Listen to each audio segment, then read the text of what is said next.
বাংলাদেশে আর বাংলাদেশের বাইরে পৃথিবীর বিভিন্ন প্রান্তে যে যেখান থেকে চ্যানেলে দেখছেন আপনাদের সকলকে সাদর আমন্ত্রণ তৃতীয় মাত্রা দেখবার জন্য। কথা বলবার জন্য স্টুডিওতে আমরা বাইরে রয়েছেন সিনিয়র সাংবাদিক এবং বাংলাদেশ ফেডারেল সাংবাদিক ইউনিয়নের সাবেক মহাসচিব এম এ আজিজ, এবং আমার ডানে রয়েছেন লেখক, কলামিস্ট এবং সাবেক সংসদ সদস্য মোহাম্মদ গোলাম আলা রানী। স্বাগত আপনাদের দুজনকে তৃতীয় মাত্রায়। ইতোমধ্যেই প্রশ্ন উত্তর শুরু করেছে যে ক্ষমতাসীনরা তাদের অঙ্গীকার থেকে দূরে সরে যাচ্ছে, জুলাই স্পিরিট থেকে দূরে সরে যাচ্ছে এবং অনেকটা পথচ্যুত। আপনার কাছে কী মনে হয় বিষয়? ধন্যবাদ আপনাকে রনি ভাই এবং দর্শক শ্রোতা। দেখেন, বিএনপি কিন্তু বরাবরই বলছে যে আমরা যে জুলাই সনদ স্বাক্ষর করেছি তা আমরা অক্ষরে অক্ষরে বাস্তবায়ন করব। তো যেগুলো নোট অফ ডিসেন্ট দিয়েছে সেগুলোর নিচে কিন্তু একটা পাদটিকা লেখা আছে, নোট ব্র্যাকেটে, যে যদি নির্বাচনের ইশতেহারে এই দল যদি নির্বাচনের ইশতেহার দিয়ে জনগণের ম্যান্ডেট পায় তাহলে তাদের মতো করে এটা বাস্তবায়ন করবে। তার মানে নোট অফ ডিসেন্ট যেগুলো দিয়েছে সেগুলো কিন্তু এখন দায় মুক্তি পেয়ে গেছে বিএনপি। এখন বিএনপির ইচ্ছা সেগুলো বাস্তবায়ন করবে কি করবে না, কিন্তু তার বাইরেও বিএনপি কিছু আপনার অধ্যাদেশ কিন্তু বাস্তবায়ন করে নাই, যেগুলো নোট অফ ডিসেন্ট ছিল না। কমিশন, বিচার বিভাগ আলাদা করা, তারপরে জুলাই জাতীয় স্মৃতিসৌধ, এগুলোতে তো নোট অফ ডিসেন্ট ছিল না। তো এখানে আমার কথা হলো একটাই, যে ধরেন আইনের শাসন, সুশাসন, গণতন্ত্র প্রতিষ্ঠার জন্যে যেসব সংস্কার দরকার সেটা আন্ডারস্ট্যান্ডিং হলেও বিএনপির তরফ থেকে হলেও এটা করা উচিত। কারণ দেশ 55 বছর স্বাধীন হয়েছে, স্বাধীনতা যুদ্ধেও যে অঙ্গীকার, যে প্রত্যাশা ছিল, একদম 90-এও ছিল, আপনার 24-এও কিন্তু তাই ছিল। সুতরাং এই জায়গাটায় আমার মনে হয় এই সংবিধানে অ্যালাউ করে কি করে না ওগুলি না দেখে আমার মনে হয় এই তিনটা জিনিস অন্তত, গণতন্ত্র, আইনের শাসন, সুশাসন, এই জায়গায় সংস্কারটা প্রত্যাশা জনগণের আছে এবং সেটা হওয়া উচিত।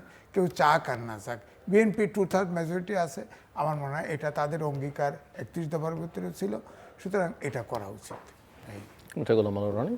আমার কাছে যেটা মনে হচ্ছে যে জুলাই সনদ, সংস্কার, তারপর মানে যেগুলো নিয়ে বিরোধী দল খুব বেশি উত্তেজিত, এইগুলোর ব্যাপারে আসলে জনগণের অত মাথা ব্যথা নেই। জনগণ যেটা দেখে যে রাজদরবার কতটা শান শকতপূর্ণ, রাজার গায়ে হীরামণি মুক্তা জহরত কেমন আছে, রাজা যে হাতিতে চড়ে সে হাতিটা কেমন, তারপর রাজার জৌলুস কেমন, এটার উপর কিন্তু পাবলিক সাধারণত রাজনীতি যেখানে আছে সেখানে এগুলোর বাইরে খোঁজখবর রাখে না। আমরা ইতিহাসের এমন একটা সন্ধিক্ষণে পড়ে গেছি যখন আমাদের রাষ্ট্রের আসলে অর্থ নেই, তারপরে সরকার এই মুহূর্তে সবচেয়ে গরিব সরকার। পাকিস্তান জমানা থেকে আজ পর্যন্ত এত গরিব সরকার কখনোই পড়েনি। সরকারের যারা আছেন কর্তা ব্যক্তি, moralless top to low, everybody has a frustrated mind. তাদের সবারই মন খারাপ এবং তারা দীর্ঘদিন জুলুম, অত্যাচার, নির্যাতনের কারণে যে তাদের যে মনোবল, মানসিক শক্তি, আত্মবিশ্বাস, যদি আরবিতে বলা হয় যেটাকে সাকসিয়াত, এই জিনিসগুলো নষ্ট হয়ে গেছে। রাজনীতি বলতে যে জিনিসটা বোঝায় রাজার নীতি। একটা বাঘ, একটা সিংহ, সে কিন্তু মনে করে আমি রাজা, নাথিং মোর। সে কিন্তু মহিষের চেয়ে বেশি শক্তিশালী নয়, হাতির চেয়ে কোনো অবস্থাতে শক্তিশালী নয়। তার যে দৃষ্টিভঙ্গি, আই এম এ কিং। তো এখন যারা রাজনীতিতে রাষ্ট্র চালাচ্ছে, তো তারা যে মনে করবে যে আমরা কিং, তো ওই ইন্টারনালি একটা মুতমাইন, একটা মানসিকভাবে একটা প্রশান্তি তাদের মধ্যে নেই। একটা সুন্দর প্রতিযোগিতা হয়নি, ফেয়ার কম্পিটিশন হয়নি, ফুল প্লেজে খেলা হবে, এই পাশে 11 জন প্লেয়ার, ওই পাশে 11 জন প্লেয়ার, মাঠের চারিদিকে লক্ষাধিক আপনার দর্শক, গোল দিয়ে দিলেন, একটা দিলেন বা 11টা দিলেন, ডাজ নট ম্যাটার, আপনি বিজয়ী। এই যে একটা অসম্পূর্ণ মাঠ, একটা ফাঁকা মাঠ, সেই ফাঁকা মাঠে যাদের সঙ্গে যারা প্রতিযোগিতা করেছে, এক পক্ষ তো বলছে যে ওরা যে একটা রাজনৈতিক দল আমরা বিশ্বাসই করি না, we do not believe NCP is a political party. জামাতকে মনে করে যে বিএনপির পরগাছা, বিএনপি না হলে জামাতে তৈরি হতো না। জামাত মনে করে যে আমরা সৎ মানুষ, জীবনে আমরা কোনোদিন চাঁদাবাজি করিনি, কোনো গুনাহ করি না, খুন ধর্ষণ রাহাজানির সঙ্গে আমাদের কোনো জড়িত নাই, 71 সালে কি হয়েছে না হয়েছে এটা আমাদের বাপদাদারা করলেও করতে পারে, আমরা এগুলো বিশ্বাস করি না, we do not believe, but আমরা তো এই কাজগুলো করিনি। তো সেই দিক থেকে তারা তাদের প্রতিপক্ষ যারা আছে তাদেরকে মনে করছে যারা পাপী, এরা গুনাহগার, আর আমরা ভালো মানুষ। তো কোনো একটা জায়গাতে যখন সমাজে রাজনীতিটা এখন ঘুরে ফিরে বিএনপি বনাম জামাত হয়ে দাঁড়িয়েছে Certainly. এবং আওয়ামী লীগ সাইড লাইনে আছে কিনা সেটাও বোঝা যাচ্ছে আওয়ামী না। লীগের অস্তিত্ব, তো এখানে মূল ব্যাপার হলো যে আওয়ামী লীগকে কেউ স্বীকার করতে চাচ্ছে না, আওয়ামী লীগকে কেউ স্বীকার করতে চাচ্ছে না, এবং it is dangerous. But Awami League নিজে কি করছে সেটাও তো একটু বোঝার ব্যাপার, মানে তারাই কতটা ফেরত আসতে চাইছে বা আপনি আওয়ামী লীগের খেলোয়াড় হতে চাইছে। একেবারে বাদ দেন, ধরেন আমাদের সমাজের বাস্তব অবস্থায় ফিরে আসি। আপনি যখন একটা নির্জন এলাকাতে থাকবেন গভীর রাত্রিতে, আপনার কিসের ভয় হবে? যা আপনি দেখেন না, অন্ধকারের মধ্যে যা দেখতে পারেন না, তখন আপনি মনে মনে মনে করেন যে এখানে ভূত আছে, জিন আছে, প্রেত আছে। হঠাৎ একটা সাপ দেখলেন, আপনার কাছে মনে হলো এটা জিন সেজে আপনার কাছে আসছে, আপনি আতঙ্কে আপনার বুক বন্ধ হয়ে যাবে। এখন আওয়ামী লীগের যে অস্তিত্ব, এই যে অন্ধকারের মধ্যে যে আওয়ামী লীগের অস্তিত্ব, এটা বর্তমানে যাদেরকে আমরা দেখতে পাচ্ছি তাদের জন্য এটা অসহ্য হয়ে গেছে, তাদের জন্য এটা দুঃস্বপ্নে পরিণত হয়েছে। এখন এই যে দুঃস্বপ্নটা, সেই দুঃস্বপ্নটা কতদিন কতকাল চলবে এটা বলা যাচ্ছে না। যেভাবে একটা ফিউডাল সোসাইটি থেকে বাংলাদেশ এলো, এই ফিউডাল সোসাইটি মানে একটা সামন্ততান্ত্রিক রাষ্ট্র ব্যবস্থা ছিল পাকিস্তান, সেই সামন্ততান্ত্রিক রাষ্ট্র ব্যবস্থা থেকে যখন বাংলাদেশে আসলো গণমানুষের রাজনীতি, তখন অটোমেটিক্যালি এখানে এসে মুসলিম লীগ অপাঙ্ক্ত হয়ে গেল, বিকজ ওদের যে রাজনীতি সবই ছিল ফিউডাল কেন্দ্রিক। এখন আওয়ামী লীগের যে একটা আদর্শিক রাজনীতি রয়েছে, সেই আদর্শিক রাজনীতিতে আওয়ামী লীগকে যদি পরাজিত করা যেত রাজনৈতিকভাবে নির্বাচনের ময়দানে, তাহলে মানে এখন যে আতঙ্কটা রয়েছে সেই আতঙ্কটা মানে কাউকে তাড়া করতো না। ওই যে দেখেন শেখ হাসিনা বলতো যে আমি টুস করে ঢুকে পড়বো, এতে যে কত মানুষের কাপড় চোপড় নষ্ট হয়ে যেত, কত মানুষের ঘুম হারাম হয়ে যেত। ডক্টর মোহাম্মদ ইউনূস যে ক্ষমতা ছাড়ছেন তার অন্যতম এক কারণ হলো শেখ হাসিনা যে বারবার আসতে চেয়েছে, এবং ওখান থেকে সে মাঝে মাঝে যে গালাগালি করেছে, এই গালাগালিতে তিনি রীতিমতো অসুস্থ হয়ে পড়েছেন। তো ওই জিনিসগুলো আবার এখনও আওয়ামী লীগের যারা লোকজন আছে তাদেরকে কিন্তু আপনি বন্ধ করতে পারছেন না। তারা বিভিন্ন ফর্মে, বাংলাদেশে তারা নেই, কিন্তু বর্তমান টেকনোলজির যুগে তারা বিভিন্নভাবে প্রতিপক্ষের জীবন হারাম করে দিচ্ছে। ফলে এটা যারা ক্ষমতায় আছে, সরকারি এবং বিরোধী দল, তাদের মনস্তাত্ত্বিক জগতে, মনে, মানসিকতায়, চিন্তা চেতনা একটা অদ্ভুত বিষ তৈরি করছে, রসায়ন তৈরি করছে। তো সেই রসায়নের সঙ্গে বর্তমান বৈশ্বিক সমস্যা, তারপর আমাদের দেশের যে ইকোনমিক যে ব্যাড সিচুয়েশন, এবং একটা ভঙ্গুর যাকে বলা হয় ব্যুরোক্রেসি, একটা বিশাল টানাপোড়েন তৈরি ধরুন আপনার আওয়ামী লীগের পতনের পরে। এরপর ডক্টর মোহাম্মদ ইউনূসের নেতৃত্বে জামাতের এনসিপির মাইন্ডেড একটা বিরাট গ্রুপ তৈরি হয়ে গেল। আবার তারা চলে যাওয়ার পরে গত 60 ডেজে আওয়ামী লীগ শেষ, এনসিপি জামাত শেষ, এখন নতুন একটা গ্রুপ তৈরি হয়ে গেছে, বিএনপি ভার্সেস বিএনপি, এবং যারা ওই বিএনপির মতনই 17 বছর ধরে ফ্রাস্ট্রেটেড ছিল, বঞ্চিত ছিল। তো সব মিলিয়ে এই ঘুণে ধরা একটা প্রশাসন, আত্মবিশ্বাসহীন একটি রাজনৈতিক দল, ব্যাংকে কোনো টাকা নেই, বিদেশে শুধুমাত্র দেয় না 1 লক্ষ কি বা মানে 120 বিলিয়ন মার্কিন ডলার শুধু বৈদেশিক ঋণ। আমাদের লোকালের যে ব্যাংকিং ব্যবস্থা থেকে 5.5 লক্ষ কোটি টাকা আপনার যেটাকে বলা হয় খেলাপি ঋণ, তার সঙ্গে সরকারের ঋণও প্রায় 5 লক্ষ কোটি টাকা, টোটাল টাকাই আছে 16 লক্ষ কোটি টাকা। তো সরকার ঋণ নিয়ে রাখছে 5 লক্ষ কোটি টাকা, এর মধ্যে এই সরকার আসার সাথে সাথে 51,000 কোটি টাকা। ফলে এটার যে সমাধানটা যা কীভাবে হবে, এর মধ্যে IMF ঋণ দিচ্ছে না। ফলে এখানে আপনি যতই বলেন না কেন, আপনি সরকারকে আত্মবিশ্বাসহীন বলছেন, মানে সরকারি দলকে আত্মবিশ্বাসহীন কেন বলছেন, যদি 1-2 লাইন আপনি একটু এক্সপ্লেন করেন। প্রথমত আত্মবিশ্বাসহীনভাবে বলছি যে একটা বিশ্বাস স্থাপন করার জন্য যে বস্তু দরকার, যে কোনো বিশ্বাস আপনি তার জন্য একটা বস্তু দরকার, সেই বস্তুটা তো সরকারের কাছে নেই। যে তার বিরোধী দল বলছে যে আপনারা তো একটা নেগোসিয়েশন করে সমঝোতার মাধ্যমে আসছেন, ফেয়ার ইলেকশন আসেননি, ইলেকশন ইঞ্জিনিয়ারিং করে আসছেন। তারপরে আওয়ামী লীগ বলছে যে আমরা তো ওই জামাত থেকে বাঁচার জন্য তাদেরকে ভোট দিয়েছে, আমরা যদি ভোট না দিতাম জামাত হয়ে যেত। জামাত বলছে আমরাই তো ক্ষমতায় হয়ে যেতাম, খালি ইঞ্জিনিয়ারিং করে আপনারা আসছেন। প্লাস এই যে একটা এত বড় একটা বিপ্লব হলো, জুলাই আবার আগস্ট বিপ্লব হলো। বিএনপিরও কেউ কেউ বলেন যে জামাত বা অন্তর্বর্তীকালীন সরকারি ইলেকশনটাকে ইঞ্জিনিয়ারিং মানে ইঞ্জিনিয়ার করার চেষ্টা করেছে, যার ফলে জামাত এতগুলো সিট পেয়েছে, না হলে তো কিছুই না।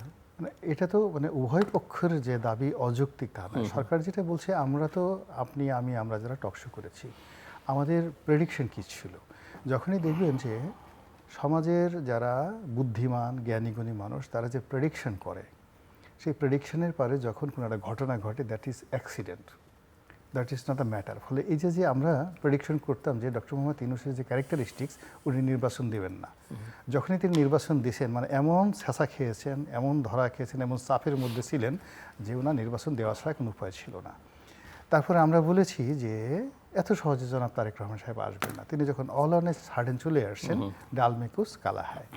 আমরা বলেছি যে যেখানে আওয়ামী লীগ 50% লোক নেই, ভোট উৎসব মুখর হবে না, এত মানুষ ভোট কেন্দ্রে আসবে না। কিন্তু দেখা গেল ভোট কেন্দ্রে অনেক মানুষ আসছে এবং অনেক ভোট কালেকশন হয়েছে। এটা আমাদের প্রেডিকশনের বাইরে। আমরা বলেছি যে এখানে হানাহানি হবে, মারামারি কাটাকাটি হবে, ঘোড়ার ডিম কিছুই হয়নি, নাথিং, শান্তিপূর্ণ একটা ইলেকশন। তো এই যে আমরা এতগুলো মানুষ যারা এই রাজনীতি থেকে গত 50 বছর যাবৎ দেখছি, তো আমরা যে কথাগুলো বললাম সেই কথাগুলোর একটাও হলো না। I mean we are stupid, আমরা বেকুব, অথবা এমন কোনো ঘটনা ঘটছে যে ঘটনাটা আমরা না পারছি বলতে, না পারছি সহ্য করতে, অঙ্গ জ্বলে আপনি একটু যাচ্ছে। চিন্তা করুন, যদি পারেন পরের পর্যায়ে পরের অংশে বলেন আপনি মিস্টার নাজিস। দেখেন, আওয়ামী লীগ প্রশ্নে যদি হয়, আমি বলবো যে আওয়ামী লীগের তো সমর্থক প্রচুর আছে, তারা অ্যাক্টিভ নাই, কারণ এখন সংসদে আইন পাশ হয়েছে, আওয়ামী লীগকে নিষিদ্ধ রেখে সন্ত্রাসবিরোধী আইন হয়েছে।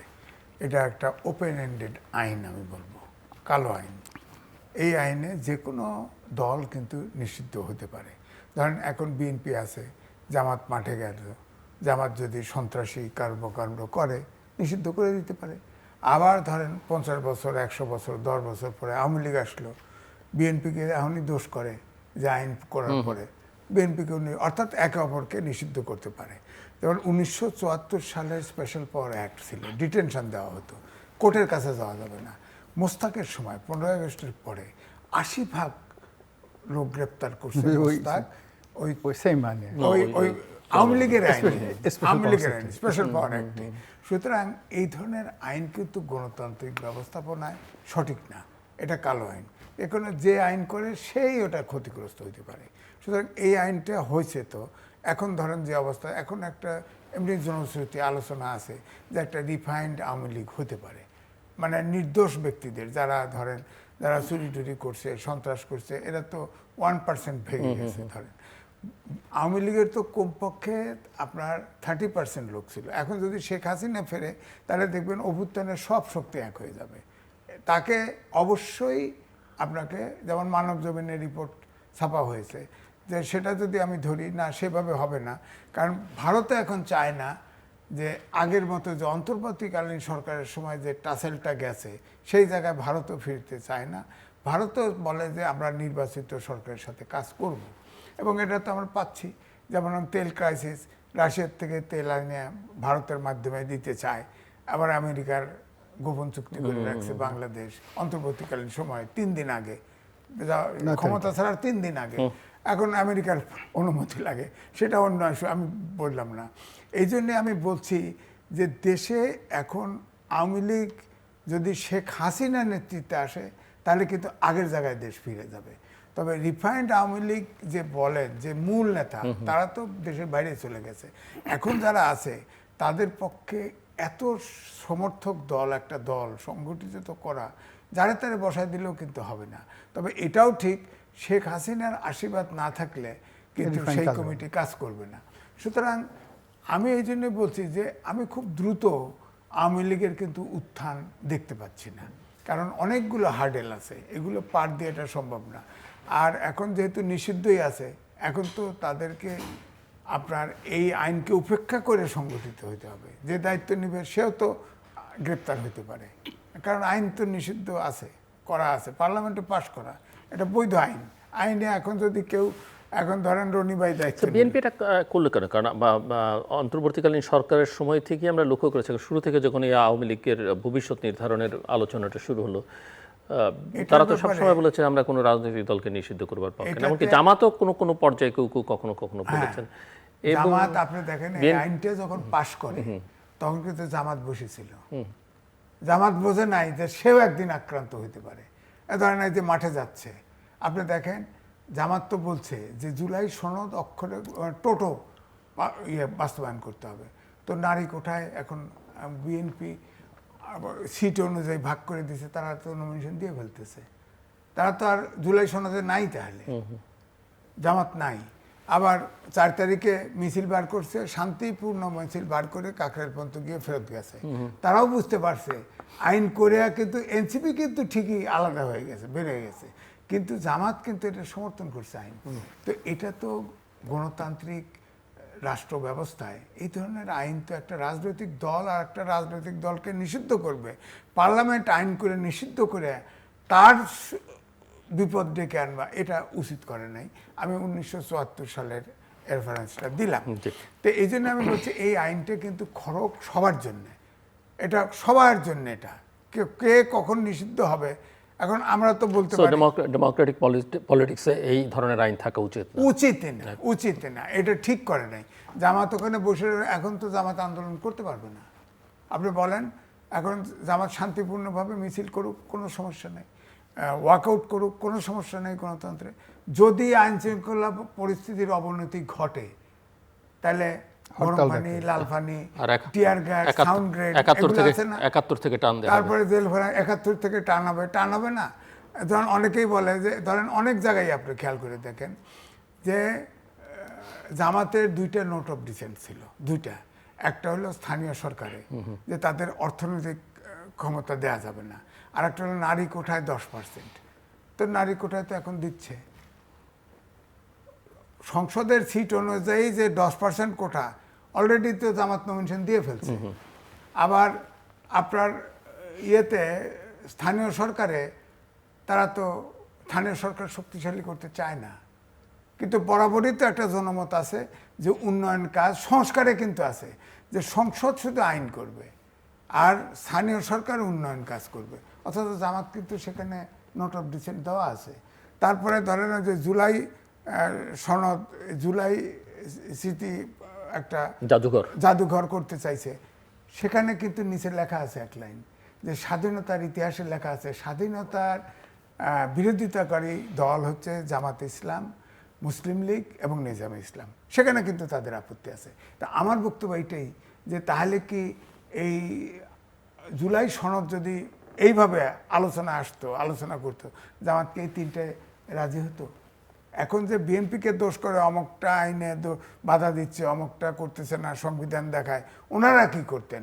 ওনারা তো নোট অফ ডিসেন্ট, ওনারা যদি সরকার গঠন করতো তারপরেও তো এই 3টে আইন ওনারা করতেন না, ওনাদের মতো করেই করতেন, এটা পরিষ্কার।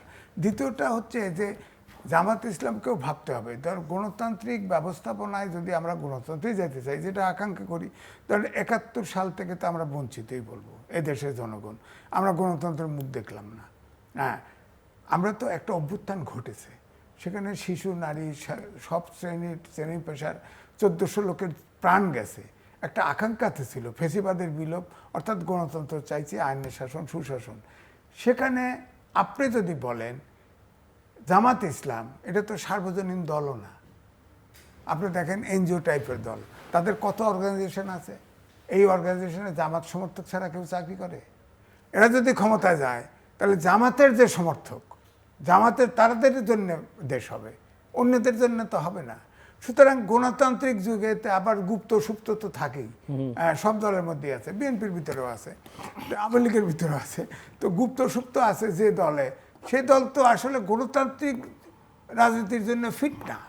সুতরাং সুযোগ পাইলেই তারা যদি আন্দোলন হবে না, এই জন্য আমি বলছি আন্দোলন হবে না। যেমন এই যে নারী কোঠা আছে না, সেখানে সংরক্ষিত নারী কোঠা কিন্তু জামাত মেনে গেছে, অনেক জায়গায় মানতে তারা বাধ্য হবে, কারণ ওই যে আইন করে রাখছে, বুঝে করুক আর না বুঝে করুক, করে ফেলছে, সমর্থন দিয়েছে সংসদে।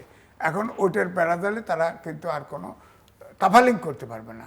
ইলেকশনের আগে যেমন জান্নাতের টিকিট অমুক টিকিট কমক টাকা দেওয়া, ওই যে আছে না এক ব্যারিস্টার ওপেন ফুটপাতে টাকা বিতরণ করছে, এখন কিন্তু এগুলি পারবে না, এখন হিসাব করেই করতে হবে। মিস্টার গোলাম আল্লাহ রানী, কি নিয়ে বলবো এখানে? আমি তো শুনতে চাইছিলাম ওই যে আপনি যেখানে থেমেছিলেন সেখান থেকে। আচ্ছা, না আমি প্রথমত যে জিনিসটা আজিজ ভাই যে কথাগুলো বললেন বা আমরা আগে যে আলোচনা করলাম সেটাকে একটু টেনে নেই। প্রথমত হলো যে জামাত এবং বিএনপির এই মুহূর্তে পার্লামেন্টের ভিতরে তাদের যে প্রতিযোগিতা এবং পার্লামেন্টের বাইরে তাদের যে হাক ডাক যা কিছু হচ্ছে, লোকজন মনে করছে এগুলো সবই ম্যানেজড, কিছু করার দরকার তাই তারা করছে। অবস্থা দৃষ্টি তারা একটা মিউচুয়াল আন্ডারস্ট্যান্ডিংয়ের মাধ্যমে এটা হচ্ছে, কিন্তু একটা রিয়েল যে বিরোধী দল, সেরকম বিরোধী দল জামাত ওইভাবে হবে এটা পাবলিকের মধ্যে এখনও সেই পারসেপশনটা হয়নি। পাবলিক যেটা মনে করছে যে আওয়ামী লীগের জমানাতে, তারও আগে এরশাদ জমানাতে যেমন একটা গৃহপালিত বিরোধী দল ছিল, এখন সেই গৃহপালিত বিরোধী দলটা যেন সরাসরি জামাতের ঘাড়ে না আসে।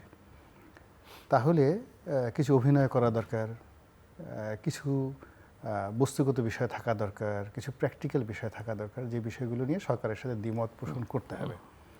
তো সেই কাজগুলো তারা করছে। কিন্তু বিএনপির মতো এত বড় একটা বৃহৎ দলের সঙ্গে পার্লামেন্টের ভিতরে বা বাইরে তারা যে ফাইট করবে, যুদ্ধ করবে, সেজন্য তাদের যে টেকনিক্যাল নো হাউ, এখনও পর্যন্ত জামাতের যারা লোকজন আছে পার্লামেন্টে কী করে কথা বলতে হয়, কী করে প্রশ্ন উত্থাপন করতে হয়, কী করে একটা বিল পাস করতে হয়, এই জিনিসগুলো এখনও পর্যন্ত তারা শিখে উঠতে পারেনি এবং এটা ধরেন 2-3 বছর সময় লাগবে, সাধারণত এর আগে হবে না কার্যপ্রণালী বিধি অনুযায়ী।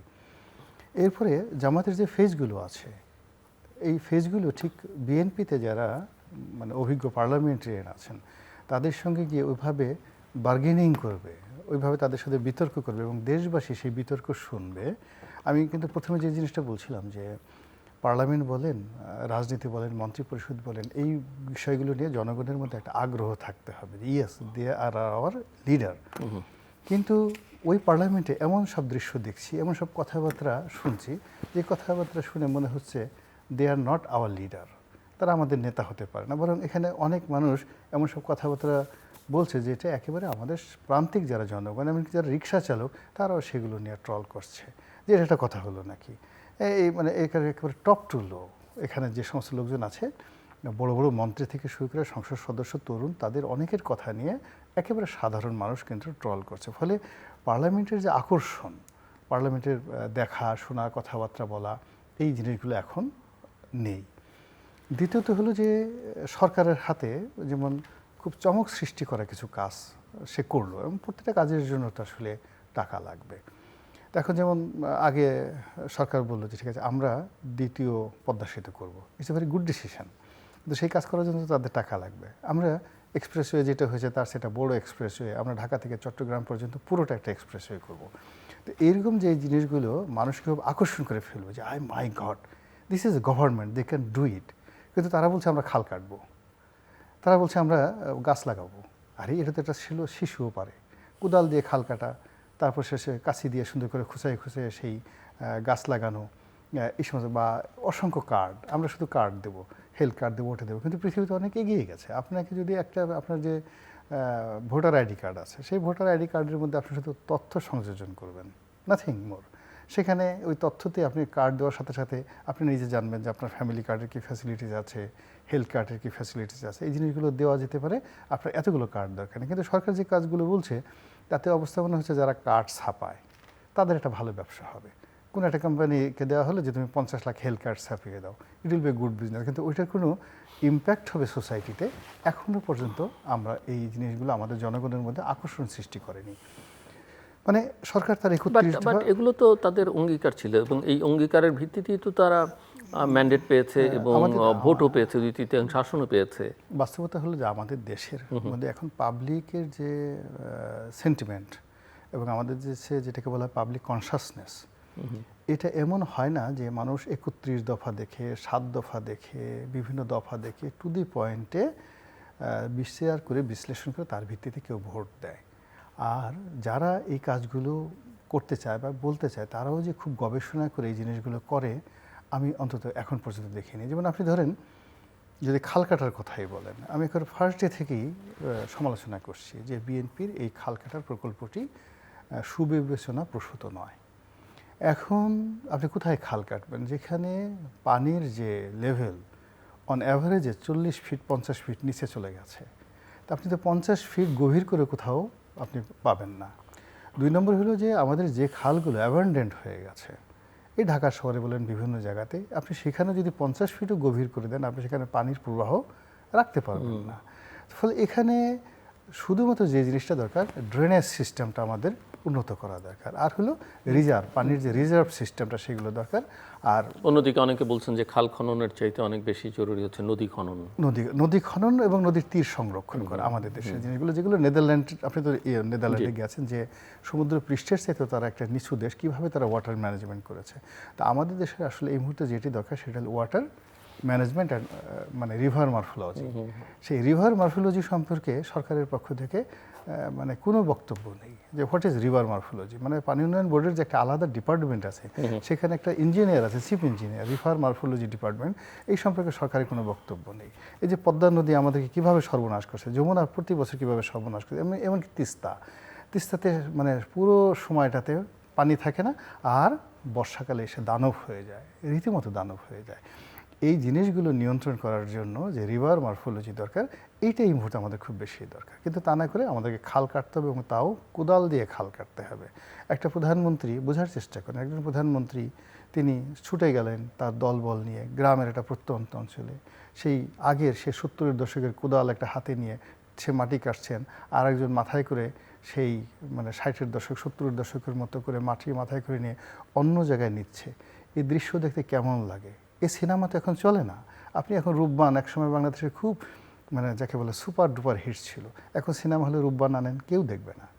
এখন সুপার হলে আপনাকে জেমস বন্ড লাগবে, এই রূপবান সিনেমা কেউ দেখবে না। একটা সময় আমরা সেই দেখলাম যে 7 ভাই চম্পা সিনেমা দেখে কত মানুষ কেঁদেছি।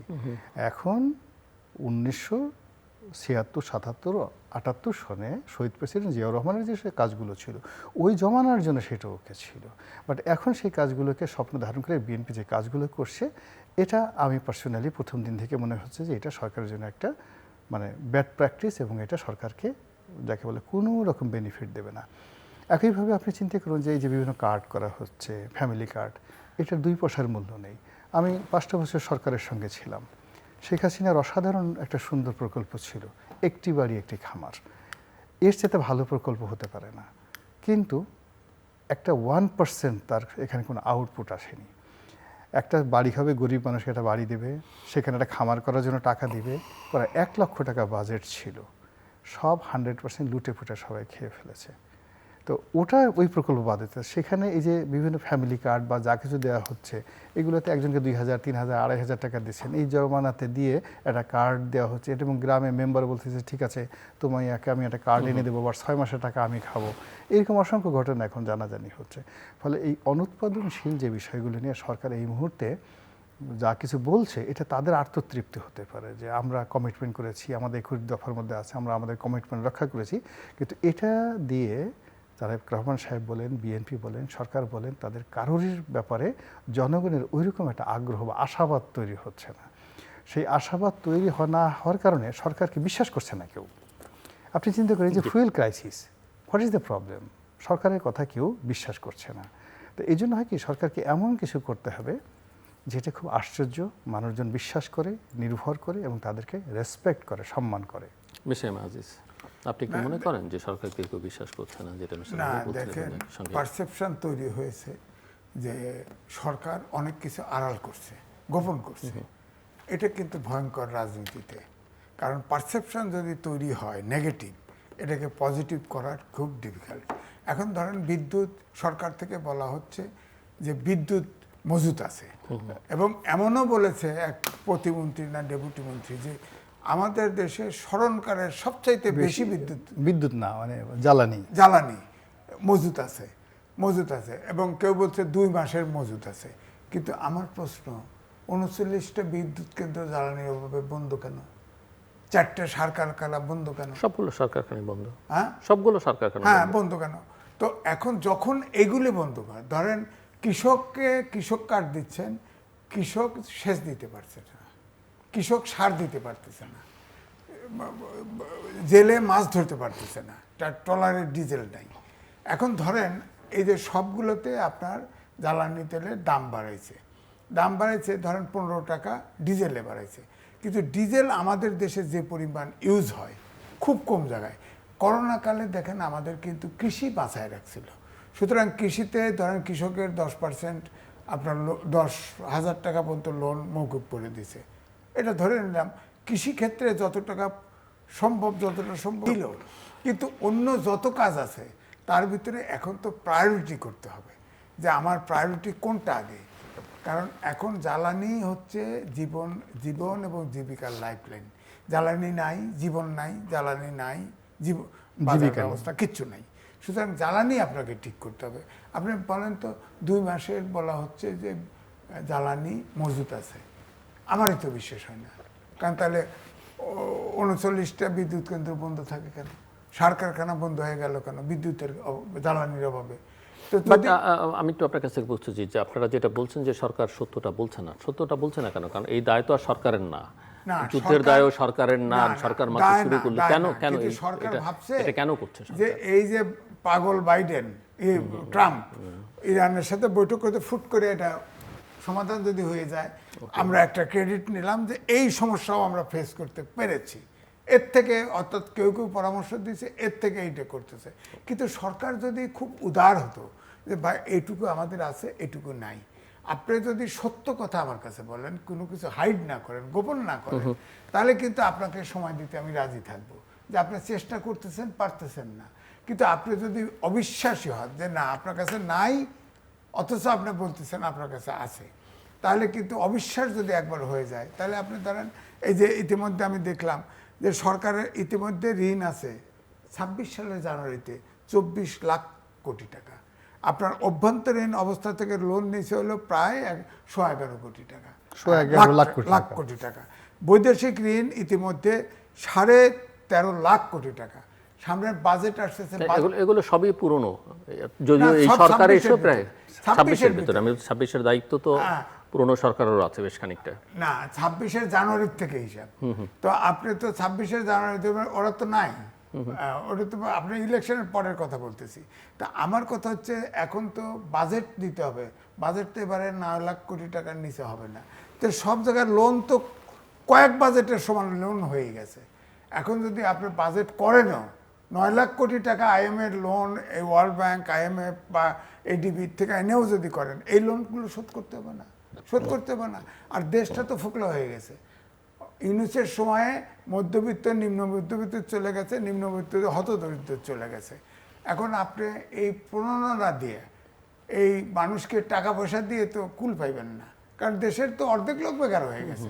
মানে আমি পর্যন্ত সাহায্য দিলে খায় ফেলবো, আমার অবস্থা এরকম। তা আপনি এখন তো দেশের যে অবস্থা হয়ে গেছে, এখন অর্ধেক লোক কিন্তু সাহায্য খাওয়ার মতো পর্যায়ে চলে গেছে। ইউনুস সরকার ওই জায়গায় নিয়ে গেছে।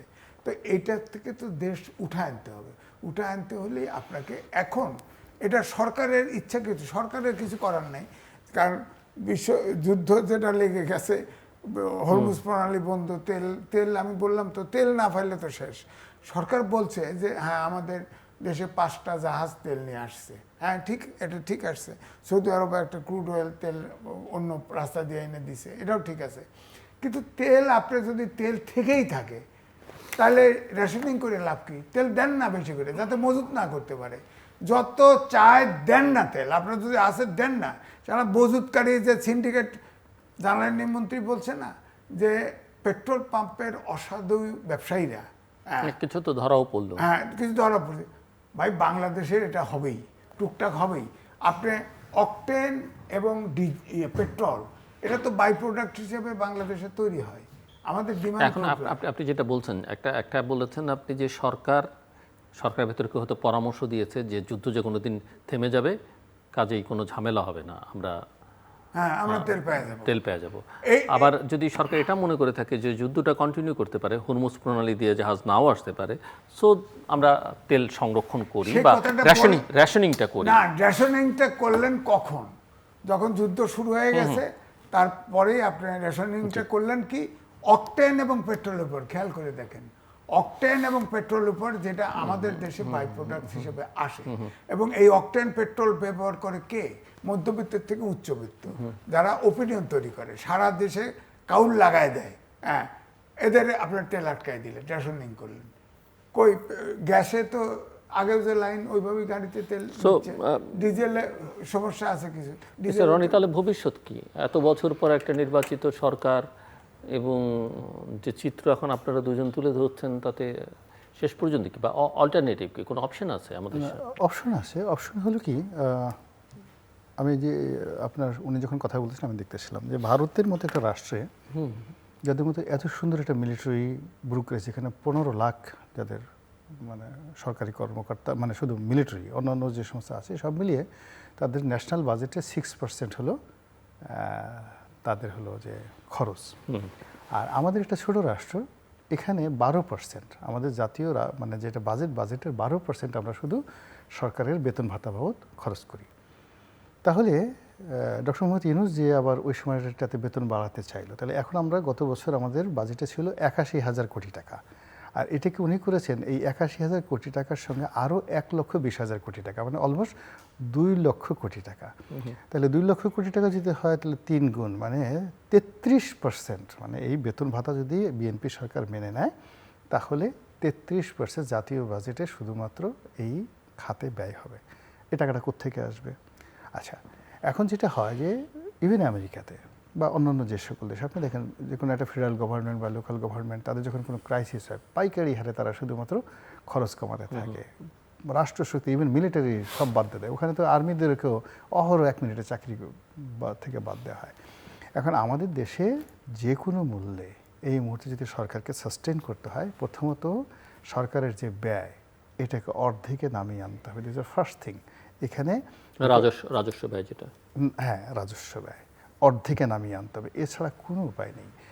2 নম্বরে হলো যে আমাদের এই যে গত 2 বছর ধরে অলমোস্ট আমাদের প্রায় 60 থেকে 70 হাজার কোটি টাকা কোনো অবস্থাতে আমরা মানে ভ্যাট এবং ট্যাক্স খাত থেকে মানে কম আদায় করছি, টার্গেট পূর্ণ করতে পারছি না। এবং এই বছর আপনি দেখেন নজিরবিহীনভাবে এখনও পর্যন্ত আয়কর জমা দেওয়ার যে ডেট বেড়ে যাচ্ছে, 1 বছর হয়ে গেছে, এবং জাতীয় রাজস্ব বোর্ড বলতে বাধ্য হচ্ছে যে সারা বছরই এটা দেয়া যাবে। ইট মিনস ভ্যাট, ট্যাক্স, অবকারী শুল্ক, কাস্টমস শুল্ক, এগুলোর একটারও ইনকাম মানে প্রত্যেকটা সেক্টরই ধরেন মারাত্মকভাবে 30%, 40% করে কম আসছে। এখন সরকারকে তাকে বুঝতে হবে যে আমি এই টাকাটা স্টাফদের বেতন, আমাদের বেতন সব মিলিয়ে, এখন প্রধানমন্ত্রী তার গাড়ি বহরে 4টা মানে গাড়ি কমালেন, ইটস নট দ্য মানে প্রবলেম, বা এটা একটা সলিউশন না। কিংবা উনি গণভবনে থাকলেন না, আমি নিজের বাড়িতে থাকলাম, আমার কোনো টাকা খরচ যাচ্ছে না, এটা ওনাকে তো আগে চিন্তা করতে হবে যে আমি মাস শেষে মিলিটারিকে বেতন দেবো কোত্থেকে, পুলিশকে বেতন দেবো কোত্থেকে, সেক্রেটারির বেতন দেবো কোত্থেকে। এখানে তো সরকারের টাকা নাই। 2 নম্বর হলো যে বাজেটারি যে সাপোর্টগুলো দরকার আছে, অর্থাৎ আমাদের কিন্তু যেটা আপনি বলছেন খুব দ্রুত অর্ধেক সরকারের ব্যয় সংকোচন করতে হবে, সেটা কি সম্ভব? এটা সম্ভব না, এই কারণে যে সেটা আরেকটা অসন্তোষ তৈরি করবে। না, অসন্তোষ হলে মোস্ট পাওয়ারফুল সেক্টরে একটা অসন্তোষ তৈরি না, করবে। তার সাথে সাথে তার বলা উচিত যে ঠিক আছে আমি চলে গেলাম, আপনারা যদি আমার এই কথা না মানেন আমি ক্ষমতায় থাকবো না। কিন্তু আপনি ক্ষমতা লোভী হয়ে যখন থাকবেন, চালাতে পারবেন না। আপনার ছেলে সন্তান বা আপনি একটা পরিবারের অধিকর্তা, আপনার টাকা নেই, ছেলে মেয়ে বলতেছে আপনি আজকে সুন্দরভাবে দেখে বাসের বাড়ি থেকে চুরি করে নিয়ে আসলেন, ডাকাতি করে নিয়ে আসলেন, ঋণ করে এনে ছেলে মেয়েকে খাওয়ালেন, আপনি কয়দিন খাওয়াবেন? এই দেশের যারা সরকারি কর্মকর্তা বা যারা আছেন বা রাষ্ট্রীয় যে ব্যয়গুলো হচ্ছে, এগুলো তো সবই তো আমাদেরই নিজেদেরই। এখন আমার কেন ক্ষমতা লাগবে? আমি যেটা পারবো না চালাতে, বিএনপি যেটা পারবে না চালাতে, এখন যদি ধরেন তারা এই কাজ করতে গিয়ে আরেকটা গণ অভ্যুত্থানের মধ্যে পড়ে, আরেকটা গণ আন্দোলনের মধ্যে পড়ে, কি পরিমাণ জুলুম নির্যাতন হবে। আওয়ামী লীগের লোকদেরকে যেভাবে অপারেশন, যেভাবে নির্যাতন করা হয়েছে, তার চেয়ে 3 গুণ নির্যাতন করে বিএনপি লোকদের তাড়ানো হবে। এবং এই জিনিসটি যে কোনো সময় ঘটতে পারে। তার চেয়ে বরং সে যদি বলে যে রাষ্ট্রের আজিজ ভাইয়ের মধ্যে যে আমার বাংলাদেশ ব্যাংকে এই কয় টাকা আছে, আমার এই সমস্যা আছে, এই মুহূর্তে আমার এর জন্য এই টাকা দরকার এবং এই টাকা কমানোর জন্য আমাকে কস্ট কার্টেল করতে হবে। এমনকি সে যদি বলে যে আমি এমপিদের কোনো বেতন ভাতা দিতে পারবো না, স্বেচ্ছাশ্রম দিতে হবে সবাইকে, যা থাকো নাইলে আমি নাই, আমি আমার মতো ইংল্যান্ড চলে গেলাম, সব মানুষ থেকে মাথায় করে নাচবে, লোক পাবে কোথায়? কেউ আসবে না তো এখানে। এই সমস্যা তো বাস্তব সমস্যা, কিন্তু সেই সমস্যার একটাও আপনি বলবেন না। আপনি বলবেন টাকার কোনো অভাব নেই, আমি দিদার্সে খাল কাটবো, ফ্যামিলি কার্ড দেবো, কার্ডে সব কিছু ভরে ফেলবো। আপনি যেখানে যাচ্ছেন ছাত্রদের দেখে মনে হচ্ছে আমি এডুকেশন কার্ড দেবো, তারপর সে ওইটা দেখে মনে হচ্ছে যে আমি এই ঝাড়ুদার কার্ড দেবো, ওইটা দেখে মনে হচ্ছে আমি নাপিতদেরকে কার্ড দেবো। এই জিনিসগুলো আলটিমেটলি আপনাকে একটা ইলুয়েশন, স্বপ্নের জগতে নিয়ে যাচ্ছে, আপনাকে একটা হ্যালুসিনেশনের দিকে নিয়ে যাচ্ছে। আপনি এই ধরনের কাজ করার পরে আপনি শত্রুকে বন্ধু ভাববেন, বন্ধুকে শত্রু ভাববেন। এই কাজগুলো বর্তমান যে নতুন সরকার করে যাচ্ছে, অথচ তারা যদি মনে করে যে না আমরা মানে রিয়েলি, কারণ এই সমস্যাটা তো আজকে না, যেদিন থেকে রাজনীতি শুরু হয়েছে, যেদিন থেকে রাষ্ট্র ব্যবস্থা শুরু হয়েছে, প্রত্যেকটা রাষ্ট্রতে সেম প্রবলেম হয়েছে। যে আমেরিকা সর্বকালের সেরা ধনী হয়ে গেল 1921 সনে, সর্বকালের সেরা ধনী হয়ে গেল। এই ধনী হওয়ার পরে তারা একটা গ্রেট ডিপ্রেশনে পড়লো। সেই ধনী থেকে 1927 সন থেকে 33 সন পর্যন্ত মুহূর্তের মধ্যে তারা পথের ফকির হয়ে গেল এই আমেরিকা। গ্রেট ডিপ্রেশন কখনো কখনো। আবার একজন খুব বিখ্যাত রাজা ছিলেন মানসুর মুসা, তিনি মানে অনেক মানে স্বর্ণ নিয়ে টনকে টন স্বর্ণ নিয়ে মিশরে দিয়ে যাচ্ছিলেন। যাওয়ার সময় সে করলো কি সবাইকে শুধু ভিক্ষা দিয়ে দিল। তো এত বেশি স্বর্ণ দেওয়া হলো যে মিশরের টোটাল ট্রেজারি ফেল করলো, মিশর দেউলিয়া হয়ে গেল। পরবর্তীতে সেই মানসুর মুসা আবার যাওয়ার পথে সেই স্বর্ণগুলো সেখান থেকে তাকে কিনে নিতে হয়েছে। This is economy. তো সেই ইকোনমির সঙ্গে যেমন একটা নর্মাল ইকোনমি আমরা দোকান চালাই, আর একটা হলো পলিটিক্যাল ইকোনমি। তো এইখানে যে পলিটিক্যাল ইকোনমিটা বুঝতে হবে। নর্মাল ধরেন আপনি দেবপ্রিয় ভট্টাচার্যের মতো যারা লোকজন আছেন, বা ধরেন ইউনিভার্সিটিতে যারা পড়ান আছেন, বা বাংলাদেশ ব্যাংকের একজন লোক আছেন, তারা যেটা করে তারা থিওরিটিক্যাল, অ্যাডাম স্মিথের মতো থিওরিটিক্যাল ইকোনমি দেখে। কিন্তু আমার যে সংসারটা চালাই, ইটস এ ফ্যামিলি ইকোনমি। আমি যে আমার অফিসটা চালাই, it's a my personal economy. আপনি যে রাষ্ট্র চালান, ইটস এ পলিটিক্যাল ইকোনমি। তা আপনাকে এখানে এই পলিটিক্যাল ইকোনমি কেবলই মাত্র মনমোহন সিংয়ের মতো একজন পলিটিক্যাল জিনিয়াস দ্বারাই সম্ভব। এটা বাইরের পেট মোটা ভুড়িওয়ালা কোনো অর্থনীতিবিদ দ্বারা এই পলিটিক্যাল ইকোনমি চালানো সম্ভব নয়। না, এখন বিষয়টা হচ্ছে যে সরকারকে মেইনলি, কারণ এখন যে অপোজিশন যেটা, এই অপোজিশনকে খুব বেশি ফেস করতে হবে না আমার ধারণা। কারণ এটা বোঝাই যায়, যেমন ধরেন 133টা অধ্যাদেশ ইউনূস সরকার জারি করেছিল। তার ভিতরে রাষ্ট্রপতি কিন্তু বলেছে অনেক অধ্যাদেশ সে জানে না, স্বাক্ষর করে নাই। সেগুলো কিন্তু আমি স্ক্রিন করতে দেখি নাই। 133টাকে যদি ধরি তাহলে হিসাব করে আমি দেখছি যে তার 17 মাসে 18 মাসে এক এক দিনে আপনার 4টার অধিক 4.5টা করে অধ্যাদেশ জারি করতে হয়। মিনিস্ট্রিতে ড্রাফটিং সেল আছে, রনি ভাই জানে। ড্রাফটিং সেল হয় জয়েন্ট সেক্রেটারি, নাহলে ডেপুটি সেক্রেটারির নেতৃত্বে। ওরা কি আইন বুঝবে বলেন? তারা তো বিশেষজ্ঞ না। এই যে 133টা যে আপনার অধ্যাদেশ জারি করলো, এটা তো অবশ্যই রিভিউ করতে হবে, অবশ্যই দেখতে হবে। কারণ আইন তো দৈনিক বসে বসে বিরোধী দল থেকে বলছে আইন পাশ করেন, পরে সংশোধন লাগলে এটা কি আইন কি দৈনিক সংশোধন? তো হয়ে গেছে। হ্যাঁ, হয়ে গেছে। তো আমার কথা ধরেন এই এখন বলে না যে এক মাসে করে সেশন বসে, আবার পরে আর এক মাস পরে আবার বসবে। এক মাসে যদি 133টা ধরেন, এটাও প্রায় কমপক্ষে 5টা করে আপনার অধ্যাদেশ পাশ করতে হবে। তো এটা যাচাই বাছাই না করিয়া আপনি কীভাবে পাশ করবেন বলেন? এগুলো আইন তো পার্মানেন্ট, আইন তো মোটামুটি সাস্টেনেবল হতে হবে। তো সুতরাং এই যে আলী রিয়াজরা যে আউলা রেখে গেছে বাধায়া, এই বাধায়া তো এখন তো এটার সমাধান করা জটিল, পেজগির ভিতরে ফেলাই দিচ্ছে। এই জন্য এই পেজগিরতে উদ্ধার হতে এই যে সজীব ভুঁইয়া আছে না, তারে কাস্টডিতে নেওয়া উচিত, তারে রাজসাক্ষী বানানো উচিত। সে বলছে না যে ডিপ স্টেট আমাদেরকে বলছে 29 সালে ক্ষমতায় থাকতে। এই যে প্যাসপোস লাগছে ডিপ স্টেটটাকে, তাহলে এটা বার করানো উচিত না করে। তারপরে ধরেন অন্তর্বর্তীকালীন সরকারের অনেকের বিরুদ্ধে দুদকে মামলা আছে, তো মামলা তদন্ত হবে না? আমার বিচার হতে পারে, ইউনূসের বিচার হবে না? অপরাধ যে করবে, ফৌজদারি অপরাধ, তার বিচার হতে হবে, সে যেই হোক বিচার হতে হবে। তো বিচার হয় না কেন? তদন্ত হয় না কেন? তদন্ত হোক, তদন্ত হয়ে আপনার 111-এর কুশলীদের কিন্তু কিছু ধরাধরি, একটা মাঝে কিন্তু খুব আওলা হয়েছে ধরাধরি। এখন তো কয়েকজন গ্রেপ্তার করে আর দেখতেছি না। ডক্টর মোহাম্মদ ইউনূসও তো 111-এর কুশলী, তখন রাজনীতি করতেছিল কোনো না, তার ডাকে কেউ আসে নাই, তখন আমার কাজ না। আবার এও শুনি 111-এর মইনুল ফখরুদ্দিন বলছে তাকে অন্তত 5 বছরের দায়িত্ব দিলে সে দায়িত্ব নেবে, লম্বা দায়িত্ব দিলে। লম্বা দায়িত্ব, এক ছোট দায়িত্ব নেবে না। তো উনি 111-এর কুশীলব না? তো ওনার কাছে জিজ্ঞেস করুক, উনি যে এই যে বললো নেপালে তো ইলেকশন হয়ে গেল, নেপালে তো কই, উনি তো ছাত্রদের ব্যবহার না করলে তো নেপালের মতোই ঘটনা ঘটতো। তাহলে তখন যে অভ্যুত্থানের পরে যে আওয়ামী লীগের প্রতি যে হেট্রেটটা ছিল, তখন যদি ইউনুস ইলেকশন দিয়ে দিত, আওয়ামী লীগ কিন্তু ওই নেপালের মতো দশায় পড়তো। সুতরাং আমি মনে করব অন্তর্বর্তীকালীন সরকার এই যে সৃষ্ট সমস্যাগুলি তাদের সময়ে তৈরি হয়েছে, সুতরাং তাদেরও বিচার হওয়া উচিত।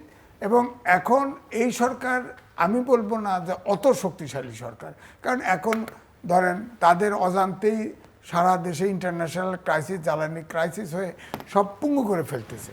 আবার ধরেন এই যে আমাদের অর্থমন্ত্রী বলছে যে বাজার ব্যবস্থা, ধরেন পণ্যের দাম সারা বিশ্বেই বেড়ে গেছে, আমাদের দেশেও বাড়বে। হ্যাঁ, এভাবে সত্য কথা বলেন, সত্য কথা বলেন। আমার কথা হলো যা আছে, আমাদের সম্পদ যা আছে, আমাদের জ্বালানি কতটুকু আছে না আছে, জনগণের যেন পারসেপশন তৈরি না করতে পারে, পারসেপশন তৈরি না হয় যে আসলে সরকারের কাছে কিছু নাই, ফাঁকা আওয়াজ দিয়ে ম্যানেজ করতে যাচ্ছে। আমার কথা হলে এই গ্যাপটা দূর করা দরকার। বিরোধী দল যে সংকট দেখে সেই সংকট না। আবার বিরোধী দল সংসদে, যেমন রনি ভাই বলল, আমি কিন্তু দেখি যে প্রপারলি তো সংসদ ফাংশন করতেছে না। আগেও তো দেখছি, পার্লামেন্টের দেখছি না।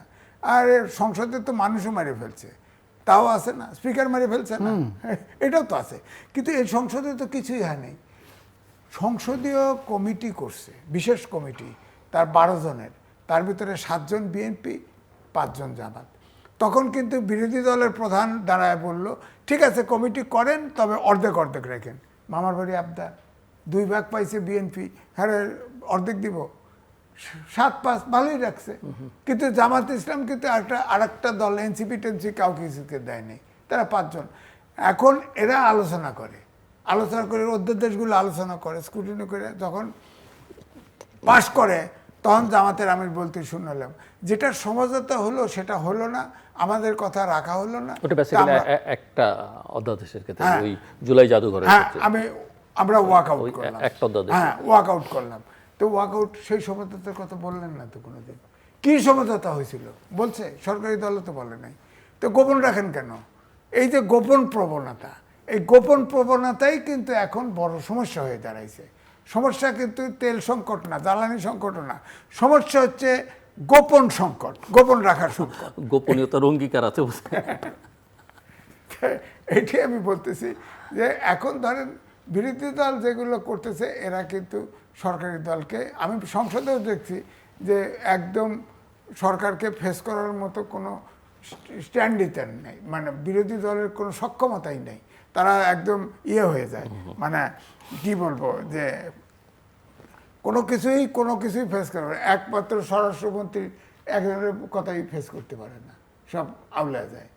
কারণ ওই যে অভিজ্ঞতার ব্যাপার আছে, অভিজ্ঞতার ব্যাপার আছে, দুই দিকেই আছে। বিএনপির ভিতরে 2-4 জন ছাড়া তো সব নূতন, আর জামাত ইসলাম 11 দলের ভিতরে তো সবটাই নূতন।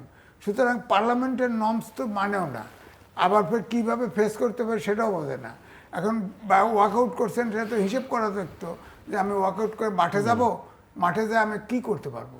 কিছুই করতে পারবো না। এখন দেশে আপনার সংসদ এখন ঠিক আছে, অধ্যাদেশ আছে, পাশ করবে, কিন্তু যে আমাদের ধরেন যে ক্রাইসিসগুলো আছে, অর্থনৈতিক ক্রাইসিস, জ্বালানি ক্রাইসিস, এই ক্রাইসিসগুলো তো একটা প্রাইভেট এক সদস্য আলোচনা করছে। এই সংসদ কি এর জন্যে?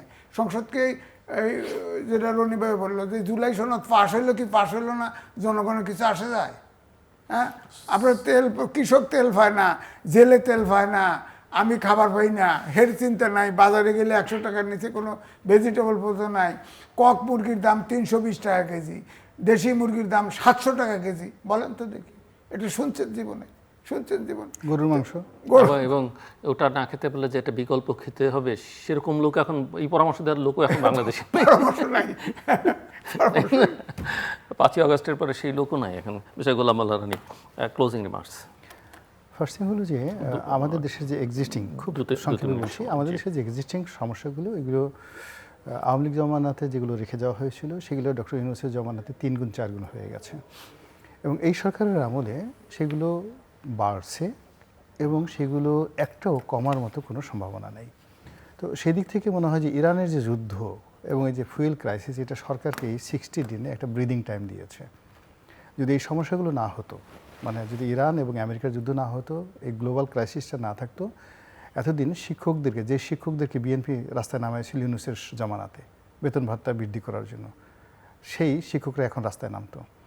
তারপর শেষে প্রাইমারি স্কুলের শিক্ষকরা নামতো, হাই স্কুল কলেজের শিক্ষকরা নামতো, সরকারি কর্মকর্তারা তারা স্ট্রাইকে চলে গিয়েছিল। তারা এই ক্রাইসিসের কারণে কেউ রাস্তায় নামছে না, এরা সবাই নামবে। ইচ অ্যান্ড এভরিবডি, যাদেরকে ডক্টর মোহাম্মদ ইউনূসের জমানাতে রাজপথে যে সকল দাবি দেওয়ার ব্যাপারে বিএনপি পিছন থেকে পুশ করেছে যে নামো নামো নামো, তারা প্রত্যেকটা লোক নামবে। এখন এই ক্রাইসিস সময় তারা সবাই স্টপ আছে। এটা সরকারের জন্য একটা আশীর্বাদ, আমি মনে করি এটা ব্রিদিং টাইম। এই ব্রিদিং টাইমে যদি তারা পরিকল্পনা করতে না পারে, সিদ্ধান্ত নিতে না পারে যে তাদের সামনে আসলে কি কি সমস্যা আসছে আগামী দিনগুলোতে, তাহলে এই সরকার সাস্টেন করা, ভালো করা, টিকে থাকা, এটা একটা মিরাকেল ঘটনা হবে। এটাই আমার রিমার্ক, এন্ডিং রিমার্ক। আমার বক্তব্য হলো অন্তর্বর্তীকালীন সরকারের সময় যে দাবি দেওয়াগুলি আসছে তখন সরকারকে শক্তিশালী মনে করে নেই। আর সরকারও চলছে কাসিমের মতো, এনজিও মার্কার সরকার, বিদেশি প্রতিনিধি আসে সরকার, বেনিয়া সরকার আসছে, এরা কিন্তু তাদের গণেও নাই। আবার কিছু কিছু আন্দোলন কিন্তু সরকারের পক্ষ থেকেই তৈরি করা হয়েছে। ওই যে আওয়ামী লীগকে নিষিদ্ধ করলো, তখন দেখলেন আগে কোনো কথা নাই, ওই যে কি ইয়ার এনসিপির 2-3 জন নিয়ে আর জামাতের লোক যা হাগু করলো, ঠান্ডা পানি টানি দিল, এক্সিকিউটিভ অর্ডারে নিষিদ্ধ হয়ে গেল। কিছু আন্দোলন মব তৈরি করা, এগুলো যাই যে হাঙ্গামাগুলি হয়েছে সব কিন্তু সরকারের উদাসীনতা অথবা সরকার দুর্বলের কারণে হয়েছে। কিন্তু এখন যেটা হয়েছে, এটা নির্বাচিত সরকার আছে, এখন আন্দোলন করতেও ভাবতেছে যে এখন নামবো যে আবার পিঠা খাবো কিনা, ক্রাইসিস দিবে কোথা থেকে। এক হলো নাই, আর একটা হচ্ছে এখন তো জনগণ যাই বললি না কেন জনগণের প্রতিনিধিত্ব তারা, এখন তো ইচ্ছে করলেই মাঠে নামলে, অযৌক্তিকভাবে নামলে হবে না। আপনি বলছেন আপনি আবার সন্ত্রাসবিরোধী আইনের ভয় দেখাচ্ছেন, তো ওইদিকে আওয়ামী লীগও নিষিদ্ধ, আবার জামাতও যদি নিষিদ্ধ যেতে তো আবার একদলীয় সেই বাকশাল ব্যবস্থা তা না, আমি বলছি যে এটা তো ওপেন হ্যান্ডেড আইন, এই আইনটা ঠিক হয় নাই, আমার বক্তব্য ঠিক হয় নাই। এই আইনটা বিএনপির তরফ থেকেও বলা হয়েছে যে আমরা কোনো সরকার দলকে নিষিদ্ধ করতে চাই না। তারপরে এই আইনটা কেন হলো? নিশ্চয়ই আসিফ ভুঁইয়ার ওই যে ডিপ স্টেট কাজ করছে, নাহলে আইনটা পাশ হবে কেন? অথবা এই আইন পাশ করার ক্ষেত্রে দূরবর্ষণী আছে যে বিরোধী দল তো রেডিক্যাল দল আছে, এগুলো যদি বাসায় হাঙ্গামা করে আগে বিসমিল্লাহ বলে ওখান থেকে শুরু করব, হইতে পারে। এটা কারণ আমরা তো জানি না, আসিফ ভুঁইয়া এটার উত্তর দিতে পারে, আসিফ ভুঁইয়াকে ধরুক, আসিফ ভুঁইয়া উত্তর দিতে পারবে, আমরা পারবো না। দর্শক অনুষ্ঠানের শেষ প্রান্তে আমরা সামাজিক যোগাযোগ মাধ্যম ফেসবুক, এক্স এবং ইউটিউবে তৃতীয় মাত্রা লাইভ স্ট্রিম হচ্ছে আপনারা দেখতে পারেন। টেলিভিশন পর্দায় দেখতে না পারলে যে কোনো সময় যে কোনো স্থান থেকে ইউটিউবে তৃতীয় মাত্রা চ্যানেলটি সাবস্ক্রাইব করে এই পর্ব বা পুরোনো পর্বগুলো দেখতে পারেন। মিস্টার গোলাম আল্লাহ রনি এবং মিস্টার আজিজ, অসংখ্য ধন্যবাদ এই আলোচনা শোনাবার জন্য। দর্শক আমার অতিথিরা সরকারের নানা বিষয় নিয়ে সমালোচনা করেছেন, তাদের পারফরমেন্সের দুর্বলতাগুলো চিহ্নিত করবার চেষ্টা করেছেন। এটা বড় বিষয়ে দুজনে একমত যে সরকার অনেক ক্ষেত্রে গোপনীয়তার আশ্রয় নিই, সেই গোপনীয়তার আশ্রয় নেবার তার প্রয়োজন ছিল না। কারণ আমরা সবসময় গণতন্ত্রের কথা যখন বলেছি, আইনের শাসনের কথা যখন বলেছি, একই সঙ্গে স্বচ্ছতা এবং জবাবদিহিতার কথাও বলেছি। ওনারা অনেক ক্ষেত্রেই মনে করেন যে সরকার সিদ্ধান্তহীন তার মধ্যে আছে এবং একটা বড় বিষয় এখানে উল্লেখ করেছেন আইনগুলো নিয়ে, জুলাই চার্টার নিয়ে, কিন্তু তার চেয়ে মানুষের দৈনন্দিন জীবনের সমস্যা অত্যন্ত গুরুত্বপূর্ণ। আর সন্ত্রাস বিরোধী যে আইনের মধ্য দিয়ে আওয়ামী লীগ নিষিদ্ধ আনুষ্ঠানিকভাবে এবং যে আইনের মধ্য দিয়ে ভবিষ্যতে যে কোনো রাজনৈতিক দল বা সংগঠন নিষিদ্ধ হতে পারে, এই আইনটাকে ওনারা কালো আইন হিসেবে চিহ্নিত করেছেন। এবং সরকার পরিচালনার ক্ষেত্রে একটা পরামর্শ একজন অতিথি দিয়েছেন যে রাজস্ব ব্যয়কে একেবারেই কেটে ছেটে ফেলতে হবে, অনেক ছোট করে আনতে হবে, সেটা না হলে সরকারের জন্য সার্ভাইভ করা হয়তো কঠিন হয়ে যাবে। তবে সব কথার মূল কথা হচ্ছে কিছু কিছু সামাজিক নিরাপত্তা বেষ্টনী সংক্রান্ত যে সরকারের উদ্যোগ, সেগুলোকে ওনারা বলেছেন এগুলো অনেক ক্ষেত্রেই প্রয়োজনীয় নয়, এগুলোকে অন্যভাবে সর্ট আউট করা যায়। কিন্তু মূল কথা হচ্ছে যে সামগ্রিক একটা পরিকল্পনা দরকার এবং সমস্যার সমাধানে জনগণকে আস্থায় নিয়ে কাজ করতে হবে। যা কিছু ঘটছে যা কিছু সেটা প্রকাশ করতে হবে জনগণের সামনে এবং একই সঙ্গে অত্যন্ত দৃঢ়তার সঙ্গে সরকার পরিচালনা করতে হবে। আমাদের সঙ্গে থাকবার জন্য অসংখ্য ধন্যবাদ। আপনাদের সবার জন্য শুভকামনা।